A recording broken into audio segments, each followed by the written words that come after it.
Chapter 5, Rulers and Buildings. Terms to learn. Garbhagriha, the main shrine of temple where the image of the chief deity is kept. Pradakshina Path, a passage for walking around the Garbhagriha.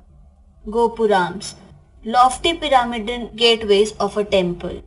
Tribute, a style of architecture for making roofs, doors, and windows by placing a horizontal beam across two vertical columns. Arcuate, a style of architecture in which the weight of the superstructure above the doors and windows was sometimes carried by archers. Cheharbagh, a garden placed within rectangular walled enclosures and divided into four quarters by artificial channels. Pietra dura, colored hard stones placed in depressions carved into marbles or sandstone, creating beautiful ornate patterns. Between the 8th and the 18th century, kings and their officers built two kinds of structure.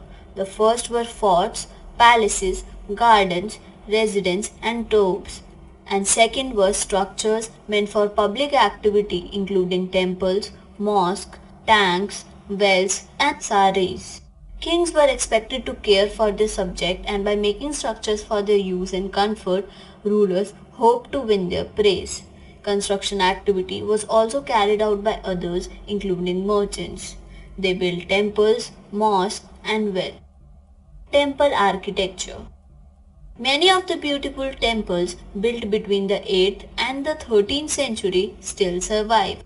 Most of these temples are dedicated to Shiva or Vishnu.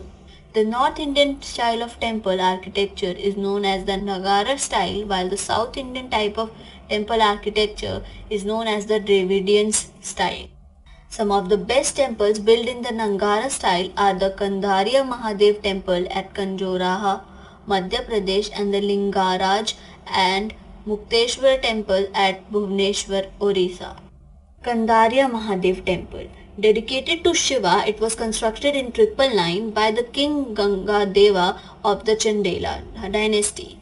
An ornamental gateway led to an entrance and the main hall Mahamandapa where dances were performed.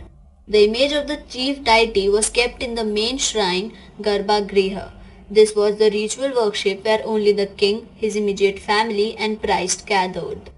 In the Nangara style of temples, there is usually Garbhagriha or Pradakshini Path, which is a passage for walking around the Garbhagriha, and one or more mandapas for various temples, rites, and ceremonies. Rising high above the Garbhagriha is a shikhara which is wide in the middle and narrows gently towards the top. It is crowned by a pitcher-shaped kalash placed on a flat and thick disc called a malaka. Dravidian style. Some of the examples of Dravidian style of temples are the Rajarajeshwara temple built by the Cholas at Thanjavur and the Kailashnath temple built by the Pallavas at Kanchipura. The temple at Thanjavur had the tallest shikhar amongst temples of its time. Constructing it was not easy because it has a pyramidal vimana with a single stone weighing nearly 90 tons. There were no cranes in those days, and the 90-ton stone for the top of the shikhara was heavy to lift manually. So the architect built an inclined path to the top of the temple, placed the boulder on rollers, and rolled it all the way to the top. The path started more than 4 kilometers away so that it could not be too steep. This was dismantled after the temple was constructed. An inscription mentioned that Rajarajeshwara temple was built by the king Rajarajadeva for the worship of his god Rajarajeshwara. In the Dravidian style of temple, the Garbhagriha is usually reached through corridors and halls decorated with numerous richly carved pillars. The tower above the Garbhagriha is usually pyramidal in shape. It rises in several tiers and is known as Vimana. Often the temple is situated in an enclosed country yard with lofty pyramidal gateways called Gopurams. Temples and mosques were beautifully constructed because they were places of worship. They were also meant to demonstrate the power, wealth, and devotion of the patron. For example, the king Rajarajadeva took the god Rajarajeshwaram's name because it was auspicious and he wanted to appear like a god. The largest temples were all constructed by kings. The other lesser deities in the temples were gods and goddesses of the allies and subordinates of the rulers. The temple was a miniature model of the world ruled by the king and his allies. As they worshipped their deities together in the royal temples, it seemed as if they brought the just rule of the gods on earth. Muslim sultans and badshahs did not claim to be incarnation of God, but Persian court chronicles describe the sultan as the shadow of God. An inscription in the Quwat-e-Islam mosque explained that God chose Aladdin as a king because he had the qualities of Moses and Solomon, the great lawgiver of the past. Constructing places of worship provided rulers with the chance to proclaim their close relation with God. At the same time, making precious water available by constructing tanks and reservoirs was highly praised. Sultan Iltutmish won great respect for constructing large reservoirs just one side Delhi-i-Kubna. It was called the Hauzi-e-Sultani or the King Reservoir. Rulers often constructed tanks and reservoirs, big and small, for use by ordinary people. Sometimes these tanks and reservoirs were part of a temple or mosque. You can see a small tank in the Jama Masjid built by Shah Jahan in his new capital Shah Jahanabad. There is a Holy Sarovar tank in the Gurudwara Harminder Sahib Golden Temple in Amritsar. Engineering skills and construction. Monuments provide an insight into the technologies used by constructions. Between the 7th and 10th century, roofs, doors, and windows were still made by placing a horizontal beam across two vertical columns, a style of architecture called trebied or corbelled. Between the 8th and 13th century, the trebied style was used in the construction of temples, mosques, tombs, and in building attached to large stepped walls. Two technologies and stylistic developments are noticed from the 12th century.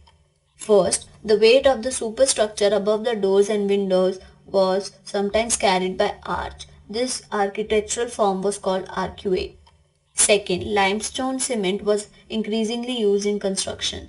This was very high quality cement which when mixed with stone chips hardened into concrete. This made construction of large structures easier and fast. Why were the temples destroyed? The kings built temples to demonstrate their devotion to God and their power and wealth. These temples were attacked by other kings mainly to plunder the wealth of these temples and to establish their political power. In the 11th century, when the Chola king Rajendra I built a Shiva temple in his capital, he filled it with valuable statues from the defeated king. Sultan Muhammad Ghazni was not a very important ruler at that time, but by destroying temples, especially the one at Somnath, he tried to win credit as a great hero of Islam. In the political culture of the Middle Ages, most rulers displayed their political might and military success by attacking and looting the places of worship of defeated rulers. Gardens, tombs, and forts. Under the Mughals, architecture became more complex. Babur, Humayun, Akbar, Jahangir, and especially Shah Jahan were personally interested in literature, art, and architecture. In his autobiography, Babur described his interest in planning and laying out formal gardens placed within rectangular walled enclosures and artificial channels. These gardens were also called as Chahar Bagh. Four gardens because of their symmetrical division into quarters. Some of the most beautiful Chahar Baghs were also constructed by Akbar, Jahangir, and Shah Jahan in Kashmir, Agra, and Delhi. There were several important architectural innovations during Akbar's regime. Akbar's architect turned into the tomb of his Central Asian ancestor Tumur. The central towering dome and the tall gateway pishtaks became important aspects of Mughal architecture, first visible in Humayun's tomb constructed between 1562 to 1571. The tomb was placed in the center of a huge formal Chahar Bagh and built in the tradition known as Eight Paradise or Hushed Bist, a central hall surrounded by 8 rooms. The building was constructed with red sandstone edged with white marble. It was during Shah Jahan's regime that the architecture had different elements of Mughal architecture fused together in a grand harmonious synthesis. His regime witnessed huge amount of construction activities, especially in Agra and Delhi. The ceremonial halls of public and private audience, Diwan-e Aam and Diwan-e Khas, were carefully planned. Placed within a huge country yard, these courts were also described as Chihil Sutun or 40-pillared halls. Shah Jahan's grandest architectural accomplishment was the construction of Taj Mahal in Agra. It is described as wonder in marbles. He built it as a Muslim for his beloved wife Mumtaz Mahal.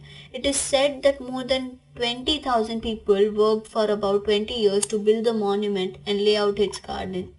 The Taj shows a marvelous blend of Indian, Central Asian, and Persian style of architecture. Its walls bear exquisite designs created with Petra Dura, pieces of precious stones inlaid in marble, and its interior has beautiful marble screens. Shah Jahan also built the Moti Masjid at Agra.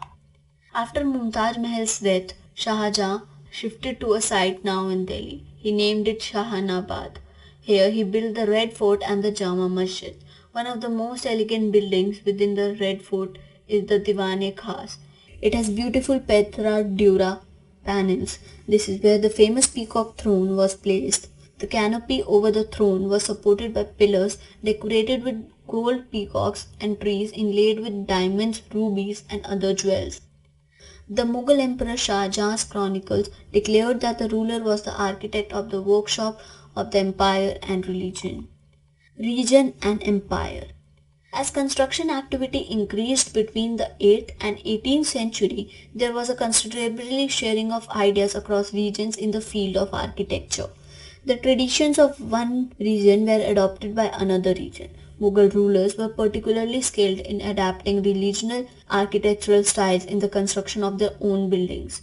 In Bengal, for example, the local rulers had developed a roof that was designed to resemble a thatched hut. In Akbar's capital, Fatehpur Sikri, many of the buildings show the influence of the architectural style of Gujarat and Malwa. Lesson at a glance. Between the 8th and 18th centuries, kings and their officers built forts, palaces, garden residences, tombs, temples, mosques, tanks, wells, and sarais. The temples of North India are built in the Nangara style, while the temples of South India are built in the Dravidian style. Kandarian Mahadev temple of Kanjuraho is built in the Nagra style, while the Raja Rajeshwar temple of Tanjore is built in the Dravidian style.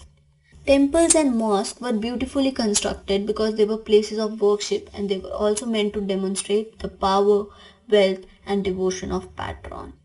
Rulers constructed tanks and reservoirs for use by ordinary people. Two different styles of architecture, the Dravid and the Accurate, were used in the construction of various structures. The temples were destroyed by invaders for the purpose of plundering their wealth and to establish their political power on the defeated rulers. The Mughal rulers constructed beautiful gardens called Chahar Bagh, placed within rectangular walled enclosures and divided into 4 quarters by artificial channels.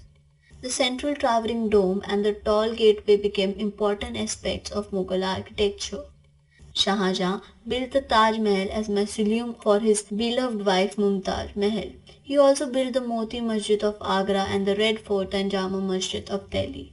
Shah Jahan's 12-stunned peacock throne was placed in the Diwan-e-Khas within the Red Fort. As construction activity increased, the tradition of architecture of one region were adopted by another region.